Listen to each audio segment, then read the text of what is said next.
Good morning students, my school days.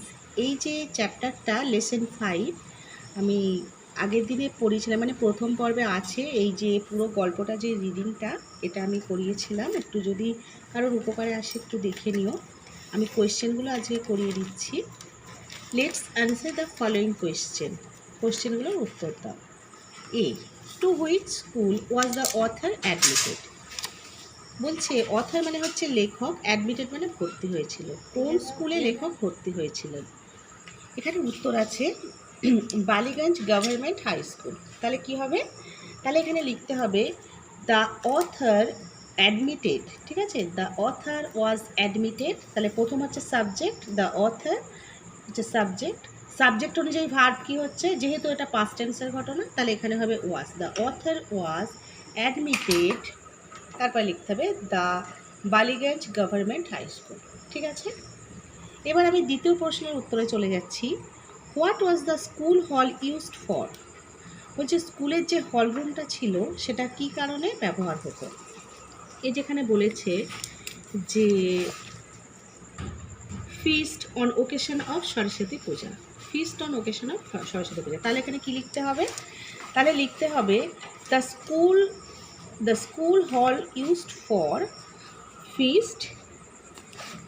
আচ্ছা, এখানে feast on occasion of Saraswati পূজা।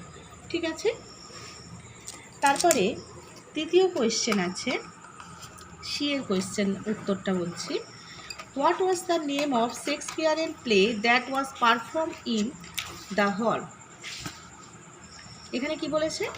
যে হল রুমে যে নাটকটি অনুষ্ঠিত হয়েছিল বা নাটকটি দেখানো হয়েছিল, সেই নাটকটির মানে কি নাম ছিল? মানে শেক্সপিয়ারের লেখা যে নাটকটি হল রুমে অনুষ্ঠিত হয়েছিল, সেই নাটকটির নাম কি ছিল?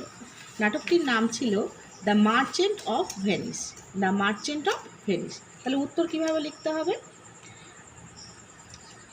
বলেছে the name of Shakespearean play that was perform in the hall was merchant of Venice. Merchant of Venice. ঠিক আছে, তাহলে লিখতে হবে কি? The name of the Shakespearean play that was perform in the hall the merchant of Venice. ঠিক আছে, এবার চলে যাচ্ছি ডি এর question. Name of two foreign actor mention by the author. লেখক এখানে দুজন বিদেশি অভিনেতা অভিনেত্রীর নাম এখানে উল্লেখ করেছে। সেই দুজন অভিনেতা অভিনেত্রীদের নামটা কি? আচ্ছা, এখানে বইয়ের মধ্যে লেখা রয়েছে এই যে by a couple of foreign actor called Greenberg and Selim.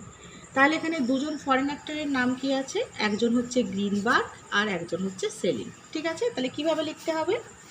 The two foreigner actors mentioned by the author was Greenberg and Selim.